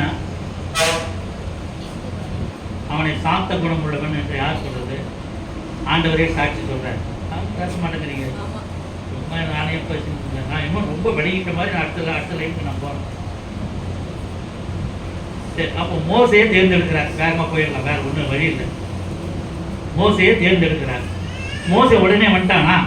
பாருங்க, 5 எக்ஸ்கியூஸ் கேட்கறான். 5 தடவை அவன் என்ன சொல்றான்? நான் திக்குவாய, நான் பத்த புத்தி உள்ளவன், நான் என்னால் வர முடியாது, இவ்வளோ பேரை என்னால் நிறுத்த முடியுமா, I am unfit for every thing, ஆண்டவரே நீ எனக்கு தெரியாத தப்பா என்னை செலக்ட் பண்ணிட்டேன், ஆட்டு விட்டுன விட்டாரா அவரு? இல்லை, வேகமாக வந்தார். 5 முறை மறுக்கிறான். 5 தடவை அவருக்கு பதில் கொடுத்து ஆண்டவரை தகுதிப்படுத்தி அவரை பயன்படுத்துகிறார். அதுதான் இன்னைக்கு நாங்கள் வேண்டியது. நான் தகுதி இல்லைன்னு யாருமே சொல்லாதீங்க. உங்க ஜபத்தில் எப்பவுமே நான் புழு பூச்சி எல்லாம் ஜபம் பண்ணக்கூடாதுன்னு நான் அடிக்கடி சொல்லுவேன். ஆண்டவர் உன்னை நேசிக்கிறார். அவர் உன்னை தொட்டுட்டாருன்னா நீ தகுதி இல்லைன்னா கூட நீ தகுதி ஆயிடுவேன். எப்பொழுதுமே அதை சொல்லாதீங்க, நான் தகுதியற்றவர் ஆண்டவரே, நாம் தகுதியற்றவர் என்ற ஆண்டவருக்கு தெரியாதா? நம்ம தகுதியாகுகின்ற தகுதி அவருக்கு இல்லையா? இருக்குது. அதனால நம்ம பயப்பட வேண்டியதுதான், பயபக்தியோடு இருக்க வேண்டியதுதான். தப்பு பண்ணும்போது பயப்பட வேண்டும், அப்போதான் தகுதி இல்லை. தப்பு பண்ணினா தகுதி இல்லை. தப்பு பண்ணாம தைரியமா ஆண்டவர்கிட்ட போய் கேட்கலாமா? தேவையில்லை. நீ அப்பா பிதாவை என்ன கூப்பிட்ற, புத்திரசுவாமி எனக்கு கொடுத்துருக்கிய, நான் கூப்பிட்றேன், எனக்கு கோயில் கேளு, கொடுக்கலையா? சரி, நீ கேட்டா கங்கட வாசிக்கு கொடுத்துட்டாரா? அது ஆண்டு. நீ எதை கேட்கிறாய் நாமத்தினாலே விசுவாசத்தோடு கொடுப்பார், எல்லாவற்றையுமே கொடுப்பார். அதற்காகத்தான் பரிந்துரைப்பதற்காகத்தான் திருச்சபையில் ஒன்று கூடி நாம் ஜெபிக்கும் போது எத்தனையோ காரியங்கள். எரிகோ பட்டணமே இடிந்து விடும், அந்த கோட்டை இடிந்து விடும். சும்மா சுத்தி வர சொன்னார், நீ போய் சண்டை போட வேணாம்னு சொல்லு, நீங்கள் சும்மா இருப்பீர்கள், நான் உங்களுக்காக. ஆமா, இப்ப நம்ம பண்ணிட்டு இருக்கிறது அமைதியா ஜெபம் பண்ணிட்டு இருக்கிறோம். யுத்தம் பண்ணி உன்னை ஜெயிக்க போறோம். ஜெயிச்ச அன்னைக்கு இதெல்லாம் நம்ம பேச போறோம். அப்போ அவ்வளோ பெரிய எரிகோ மதில் அது எப்பேற்பட்டது தெரியுமா? அந்த மொத்தம் எப்படி இருக்குதுன்னா, உயரத்துல இவ்வளவு இருந்து 7 ரதங்கள். ரதம்னா கிட்டத்தட்ட இதுல பாதி, இவ்வளவு ஒரு ரதம்னா இவ்வளவு இந்த மாதிரி 7 ரதங்கள் இப்படி நிக்க வச்சோம்னா அதுதான் கோட்டையினுடைய மொத்தம். அப்போ ஒரு சுத்தி அது எரிகோ சுத்தி அந்த அரண்மனை அந்த கோட்டையை சுத்தி வச்சிருக்கிறான்னா அவ்வளோ அகலத்துல அவன் கட்டியிருக்கணும். அந்த இவன் இருக்கிறத சும்மா கொஞ்சம் பேர் இஸ்ரேல் ஜனம், அவன் இதை போய் சண்டை போட முடியுமா? யாவனுமே உள்ள போக முடியாது. என்ன பண்றாரு சண்டை? சும்மா பாட்டு பாடு 7 தடவை அமைதியாக போறான். 7ஆவது தடவை ஆர்ப்பரிச்சுக்கிட்டு எக்காந்து ஊதிட்டு ஒரு ரவுண்டு வாடா அடித்தாரு. அது கூட பாரு அந்த அது சயின்டிஃபிக்காக ஆட்டம் செய்திருக்கிறார். எப்படின்னாக்கா இடிச்ச உடனே அப்படி விழுவுல, உள்ளுக்கா விழுவுல, உள்ளுக்கா விழுவுல, இப்படி விழுந்துரு. ஏன்னா இப்படி விழுந்த உடனே அது இப்படி ஏறி போற மாதிரி ஏறி போய் அவர்களை அங்கே ஜெயிக்கிறாங்க. எவ்வளவு வேகமா அவனுக்கு போய் உள்ள பட்டணத்துக்குள்ள குதிச்சு எல்லாத்தையும் பிடிக்கணும். இதெல்லாம் ஒரு ஆச்சரியத்துல அதிசயங்கள்ல பேச வேண்டிய இடங்கள். இப்போ எதற்காக சொல்லுவோம்னால் ஆண்டவர் மோசையை தேர்ந்தெடுக்கிறார், அவ்வளவு பேரை கூப்பிட்டு இருக்கிறார். அப்போ அங்கே நாம் கற்றுக்கொள்வது என்ன?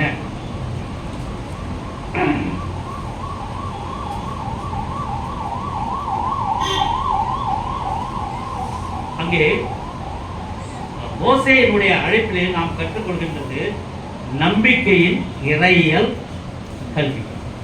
அவன் நம்புறான், நம்பிதான் போறான், கடைசியில் வேற வழி இல்லை. அப்ப நம்பிக்கையோட போறான்னா அவங்ககிட்ட நம்ம கத்துக்கிறது என்ன? நம்பிக்கை. அப்ப நம்பிக்கை இறையியல், நம்பிக்கை இறையியல் கல்வி. இன்னொன்னு கற்றுக்கிறோம், யோனாவா. யோனாவை யோகா பட்டணத்திலிருந்து அங்கதான் கப்பல் துறை, படகு துறை, அங்கிருந்து எங்க போனவன் நினிவேலுக்கு போகணும். அவனை எங்க ஏறி போறான்? தரிசு பட்டணத்துக்கு ஏறி போறான். அங்க ஒரு டீச்சிங் நடக்குது. இப்ப எனக்கு என்னன்னா நினிவே பட்டணத்துக்கு அனுப்பப்பட்டதுக்கு காரணம் என்ன? அவர்கள் அங்க அழிவை நோக்கி கொண்டிருக்கிறார்கள், அவர்களுக்கு மனமாற்றம் ஏற்பட வேண்டும் என்று யார் அனுப்புறாரு? யார் அனுப்புறாரு? யோனா அனுப்புறாரு. அவன் சின்ன பண்ண மாக்கி கடவுள் குடிச்சு திமிழ்த்த வாயில மோட்டி திருப்பி வெளியே வந்து திருப்பி மறுபடியும் நினைவுக்கு போறான். போய் நாங்கள் போய் ஜபம் பண்றான், மாறல. அவனுக்கு சரிக்கா படுத்துக்கிறான். அப்போ அவனுக்கு ஒன்று நடக்குது. ஏண்டா வலது கைக்கும் இடது கைக்கும் வித்தியாசம் தெரியாத கட்சி தேர்வாளருக்கு அங்கே இருக்கிறான். அவனை நான் கொல்லுன்னு சொல்றேன், இப்படா நான் கொல்லுவேன் அப்படின்னு. அப்போ நமக்கு டீச்சிங் அங்கே ஒன்று நடக்குது. மனமாற்றம் நினிவே பட்டணத்திற்கா, மனமாற்றம் யோனாவுக்கா? ஒரு கேள்வி வருதா? அங்கே மனமாற்றம் அடைந்தது யார்? நினிவே பட்டணத்தார் மட்டுமல்ல, யோனாவும் அங்கே மனம் மாற்றப்படுகிறான். ஏன்னா நான் சொன்ன சாமி செய்தியே அவன் கோச்சிக்கிட்டுல போய் படுத்துக்கிட்டான். அப்போ அவனுக்கு ஒரு டீச்சிங் நடக்குது. நீ ஒண்ணுமில்லாத இந்த ஆமண செடி நீயா போட்ட இல்லையே, அதுவே வந்துச்சு இல்லை, அது கீழே படுத்த உனக்கு ஆமண செடியே இப்படி நீ கஷ்டப்படுறிய, ஏன் பிள்ளைங்க நான் எப்படா அழைக்கணும் அப்படின்னு சொல்லி அவனுக்கு ஒரு மனமாற்றத்தை தந்து விடுதலை தந்து. அதுதான் மனமாற்றத்தின் இறையியல் கல்வி. இங்கே ஒரு மனமாற்றம் நடைபெறும் என்றால் இங்கே இறையியல் கல்வி நடைபெறுகிறது என்றார். ஒரு புதிய மனிதன் நமக்கு இடத்துக்கு வருகிறார்கள், நம்முடைய பிரசங்கத்தை கேட்கிறார்கள், இந்த திருச்சபையை பார்க்கிறார்கள், மனமாற்றம் அடைகிறார்கள். இனி இந்த திருச்சபைக்கு நான் வருவேன், இங்கு நல்ல சத்தியம் கிடைக்கிறது, நல்ல பாடுகிறார்கள், நல்ல வசனங்களை சொல்கிறார்கள், அன்போடு பழகுகிறார்கள். இவை எல்லாம் ஒரு மனிதன் அந்நியன் உள்ளே வந்து பார்த்தால் உடனே இந்த சபையை பிடிச்சிருச்சுன்னா அவனுக்கு ஒரு மனமாற்றம் ஏற்படுகிறது. இது மனமாற்றத்தின் இறையியல் கல்வி. அப்ப அது யாரு கற்றுக் கொடுத்தது? யார் மூலமாக கற்றுக்கொண்டோம்? யோனாவின் மூலமாக கற்றுக்கொண்டோம். நோவாவை பார்ப்போம்.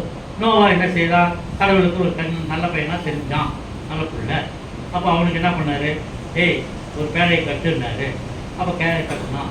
அப்போ இதனால இத்தனை மணிக்கு உள்ள போ, இத்தனை மணிக்கு கதவு சாத்து, இத்தனை மணிக்கு வெளியே வா, எல்லாம் இன்ஸ்ட்ரக்ஷன் கொடுக்குறாரு. அது பிரகாரம் செஞ்சான். செஞ்சுட்டு உடனே அதுக்கு கடவுள் அவனுக்கு ஒரு வாழ்வியலை கற்றுக் கொடுத்தார். ஏன்னா நெறிமுறை, நீ இதை செய், இதை பண்ணு. அவன் டக்கு டக்கு டக்குன்னு படிக்கிட்டே வந்தான். வந்த உடனே அதன் பிரகாரமா வந்த உடனே அவனுக்கு ஒரு விடுதலை கிடைத்தது. உலகம் அழிக்கப்பட்டது, இவனுக்கு விடுதலை கிடைத்தது. அப்படி என்றால் அவன் கற்றுக்கொண்டது வாழ்வியல் இறையியல். அப்ப தூய பவுல் எழுதுகிறார், எல்லாம் அந்தந்த சபைக்கு உரியதல்ல. 14 லெட்டர்ஸ் எழுதலாம் இல்லையா? அப்போ எத்தனை சபைக்கு எழுதலாம்? 7 சபைக்கு எழுதலாம். எபேசு பட்டணத்திலிருந்து சர்வத்துக்கு அப்படியே படிச்சுன்னா வரும் வெளிப்படுத்துறது. 7 சபைக்கு எழுதலாம். ஆனா பவுல் எழுதுறது அந்த சபைக்கு தானேன்னு சொல்லி நீ நினைக்காதே. அந்த லெட்டர்ஸ்லாம் யாருக்கு? உன்னுடைய வாழ்க்கை வாழ்வாதாரத்திற்காக, உன்னுடைய வாழ்க்கை முறை மாற்றப்படுவதற்காக, வாழ்வியலுக்காக இறையியல் கொடுக்கப்பட்டது. உடனேதான் வாழ்வியல் இறையியல்.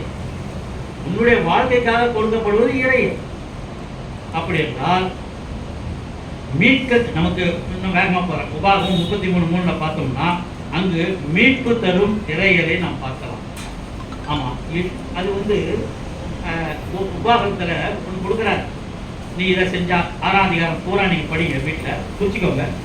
உபாகம் 6ஆம் அதிகாரம் நமக்கு என்ன கொடுக்குதுன்னாக்கா, அதுதான் எல்கேஜி. நமக்கு எல்கேஜி படிக்கணும். நமக்கு என்னன்னாக்கா, முழு இருதயத்தோடும், முழு ஆத்மாவோடும், முழு பலத்தோடும். முழு பலம்னா என்ன? என்கிட்ட இருக்கிற சக்தி, ஆற்றல், இதெல்லாம் ஆண்டவரத்தில் அதோடு சேர்ந்து அன்போடு சேர்ந்து தொழுது கொள்ள வேண்டும். அதுதான் வாழ்வியல். அதுதான் மீட்பு தரும் வாழ்வியல் என்று நாம் சொல்லுகிறோம். அப்போ இப்போ இந்த எபிசல்ஸ்னா அந்த 14 லெட்டர்ஸ், இது அந்த சபைக்கு தானே அவர் எழுதுறாரு. ஒவ்வொரு சபைக்கு வேற வேற மாதிரி எழுதுவார். கொரிந்தியருக்கு எழுதும்போது திட்டுவார், கலாத்தியருக்கு எழுதும்போது புத்தி இல்லாத கலாத்தியர்னு திட்டுவார். அப்போ எல்லாமே நமக்கு தான். ஏன்னா அதுலேயும் இருக்கணும், இதுலேயும் இருக்கணும், இதுலேயும் இருக்கணும். கொரிந்து பட்டினத்துலலாம் முட்டாங்க, தப்பு ரொம்ப தப்பு பண்ணுவாங்க. அதுவெல்லாம் இல்லாதபடிக்கு ஒன்றொன்றாக நமக்கு என்று ஏற்றுக்கொள்வோம். ஆனால் நம்முடைய வாழ்க்கை முறை மாறும். சங்கீதம் 119:83 பார்க்குமானால், உமது கட்டளையை நான் மறவேன். அது என்னன்னாக்கா, சங்கீதம் 119:83. புகையிலுள்ள துருத்தியை போலானேன், உமது பிரமாணங்களையோ மறவேன். பிரமாணங்கள்னா கட்டளை. உமது பிரமாணங்களை நான் மறவேன் என்று சொன்னால், இதுல என்ன இறையியல் கல்வி இருக்கிறது என்றால், உனக்கு ஒரு எச்சரிக்கை கொடுக்கின்ற ஒரு கடிதம், எச்சரிக்கை கொடுக்கின்ற வசனம், எச்சரிக்கை கொடுக்கின்ற ஒரு சின்ன கதையோடு பிடிக்கிறது. ஒரு சீடன் போகிறான், ஒரு குருவை தேடி போகிறான். ஒரு நல்ல குருவிடம் நாம் கற்றுக்கொள்ள வேண்டும் என்று போகிறான். போகும் பொழுது எதற்காக வந்தாய்? குருவானவரே, உங்களிடத்தில் நான் சீஷனாக இருக்க வேண்டும் என்று வந்திருக்கிறேன் என்று கூறுகிறார். அதற்கு அவர் உற்று கொஞ்ச நேரம் பார்த்து, யாருக்கு வேண்டும் சீஷத்துவம்? எனக்குத்தான். உனக்கு என்று சொன்னால், நீ 2-3 பேரோட வந்திருக்கிறாயே, நான் உனக்கு எப்படி கற்றுக் கொடுப்பேன்?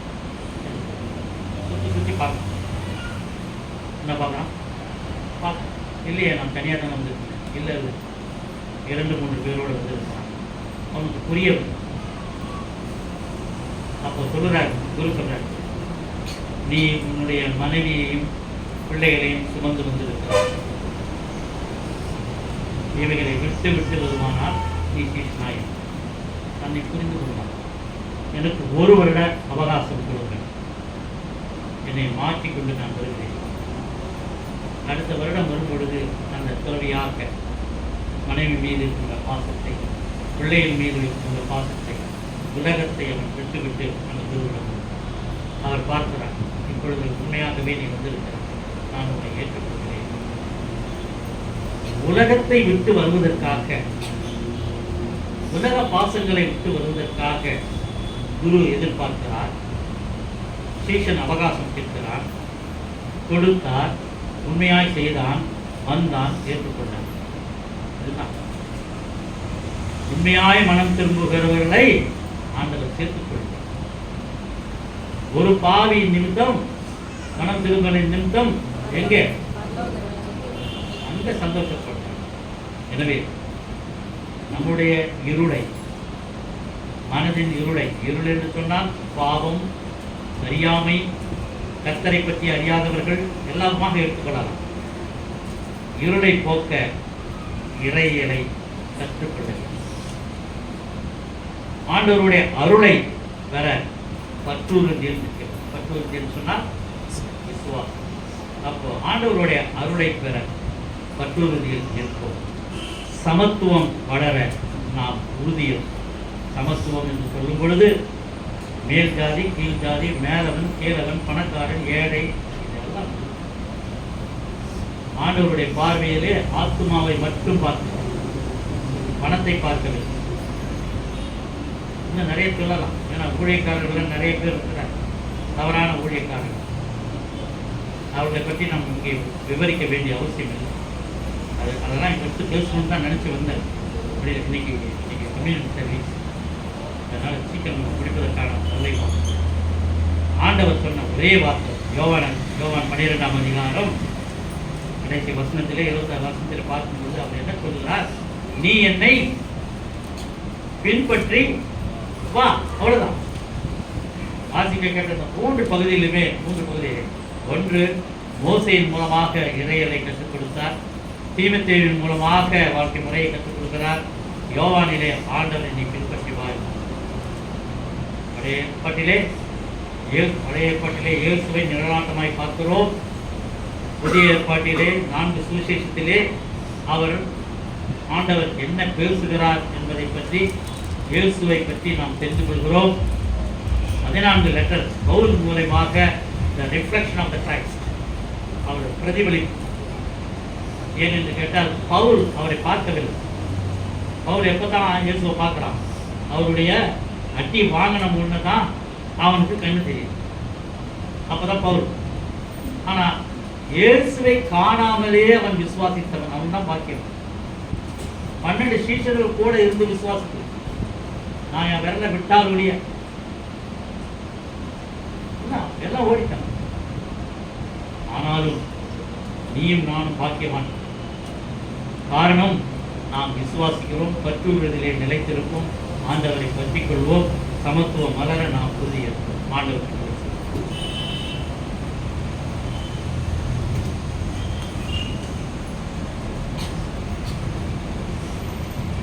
விடுபட்டவர்களாக உம்முடைய மகிமையை, உம்முடைய அற்புதத்தை, உம்முடைய அன்பை ருசி பார்க்க நாங்கள் உதிர்த்தோம்.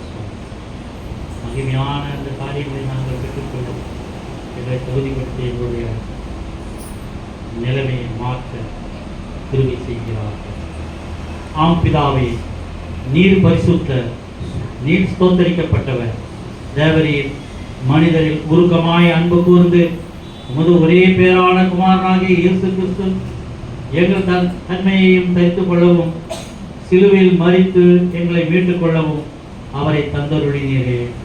அவர் சிலுவையில் ஒரே தரம் தம்மை தாமே ஏகபலியாக ஒப்புக் கொடுத்து சர்வ லோகத்தின் பாவங்களையும் நிவர்த்தி செய்வதற்கு நிறைவும் பூரணமும் போதுமான பலியையும் காணிக்கையும் பரிகாரத்தையும் செலுத்தினும் அல்லாமல் நமது அருமையான மரணத்தை என்னென்றைக்கும் நினைப்பூட்டும் ஞாபகத்தை நியமித்து தாம் திரும்ப வருமளவும் நாங்கள் அதை அனுசரித்து வரும்படி ஒரு பரிசுத்த சுவிசேஷத்தில் கட்டளையிட்டு இருக்கிறாரே.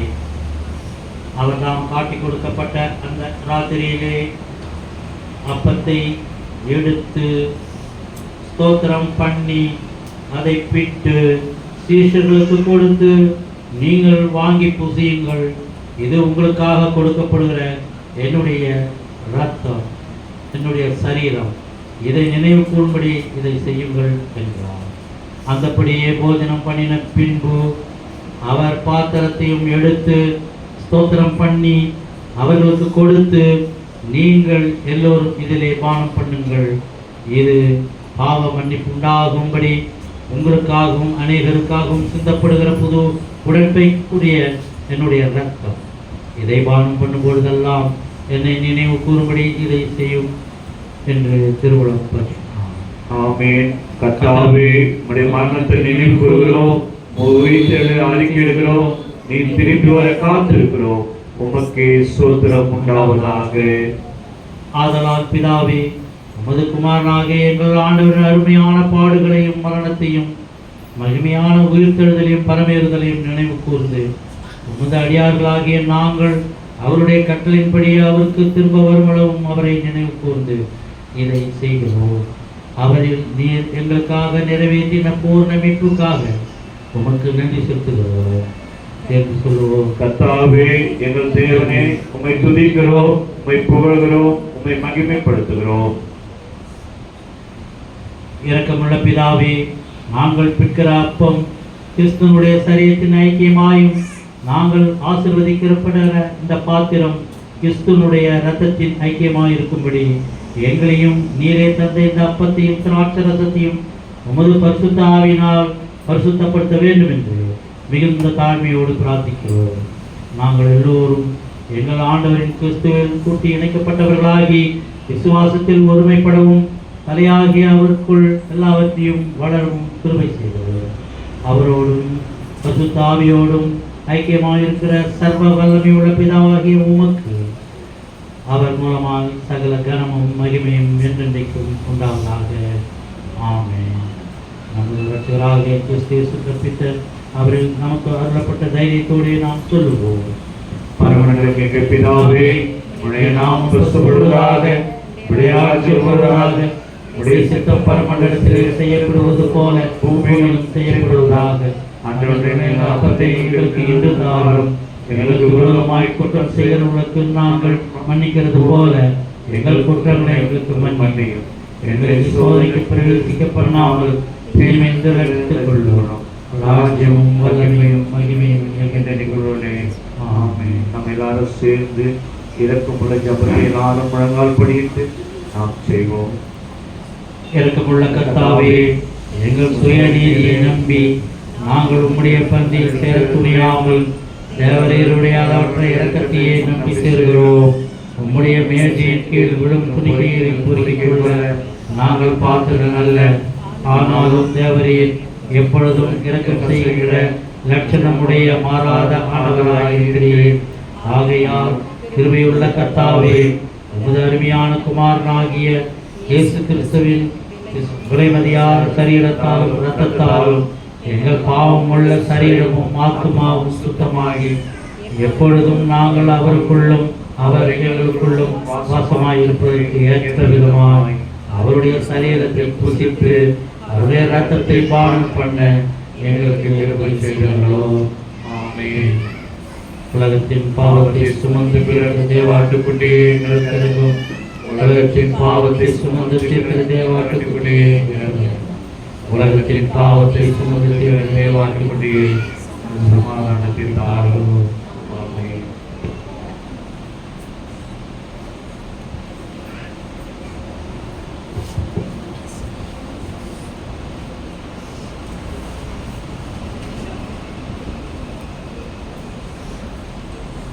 கர்த்தரின் பந்தியில் வா சகோதரா, கர்த்தரின் பந்தியில் வா.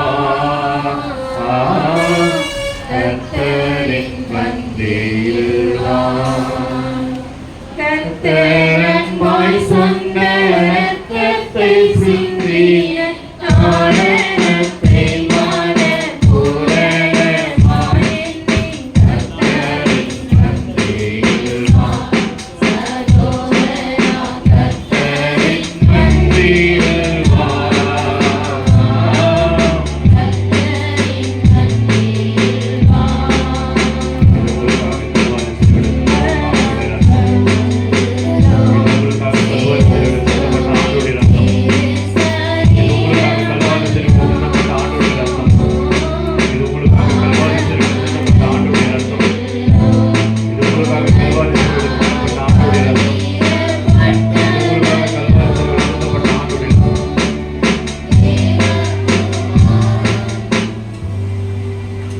கர்த்தருடைய பந்தியிலே பங்கு பெற்ற நீங்கள் சமாதானத்தோடு போய் வரப்படுவீர்களாக. கர்த்தருடைய நாமத்தினாலே. ஆமென். தேவகுமாரனாம் ஜீவனப்பத்தை நின்று அவரோடு என்றும் தேடித்திட கர்த்தரின் பந்தியில் வா. சகோதரா, கர்த்தரின் பந்தியில் வா. கர்த்தரின் பந்தியில் வா. தேவ அன்பை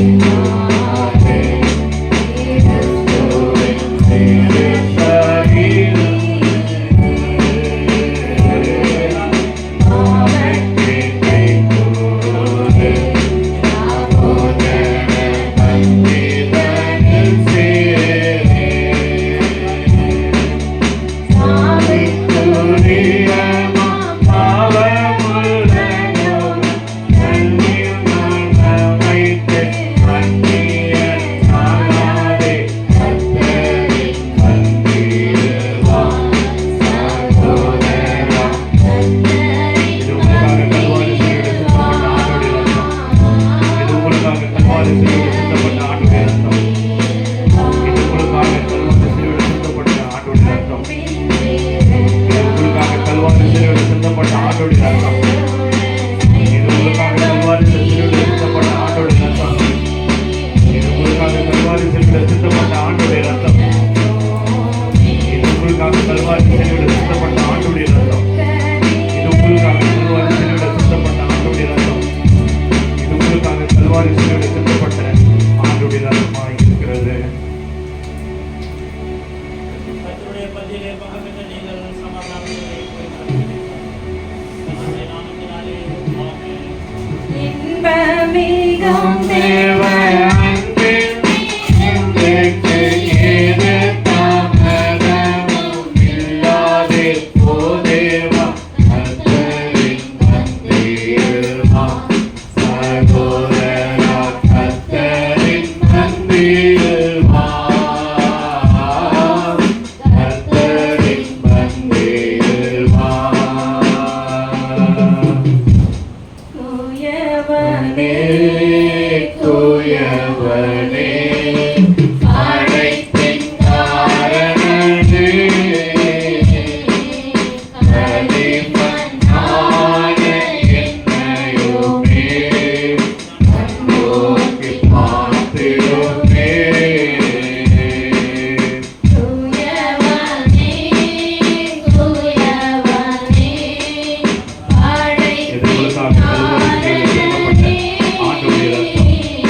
இது உங்களுக்காக கல்வாரி சிலுவையில் சிந்தப்பட்ட ஆண்டோடைய ரத்தம். இது உங்களுக்காக கல்வாரி சிலுவையில் சிந்தப்பட்ட ஆண்டோடைய ரத்தம். இது உங்களுக்காக கல்வாரி சிலுவையில் சிந்தப்பட்ட ஆண்டோடைய ரத்தம். இது உங்களுக்காக கல்வாரி சிலுவையில் சிந்தப்பட்ட ஆண்டோடைய ரத்தம். இது உங்களுக்காக கல்வாரி சிலுவையில் சிந்தப்பட்ட ஆண்டோடைய ரத்தம். இது உங்களுக்காக கல்வாரி சிலுவையில் சிந்தப்பட்ட ஆண்டோடைய ரத்தமாக இருக்கிறது.